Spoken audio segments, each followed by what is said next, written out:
Noong year 2022 guys, meron akong finormulate na product para isabay sa ating Gentle Formula Retinol Serum 1% at 2.5%. Now, nakalimutan ko siyang i-promote dahil hindi ko siya nagagamit. Pero ito, ginigatekeep siya ng users namin. So, this is the Intensive Ceramide Moisture Care.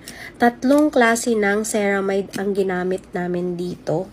And again, ang aking inspiration dito is Korean ceramide, yung Ilion. Sobrang mahal kasi nun. Look at this. Yung kanyang consistency. Grabe, sa mga dry skin, pwedeng-pwede po ito sa face at sa katawan. This is only 200 pesos. Grabe to, makapag-moisture ng skin. Pag meron kayong bitak-bitak na mga siko, kasukasuan, paa, pwede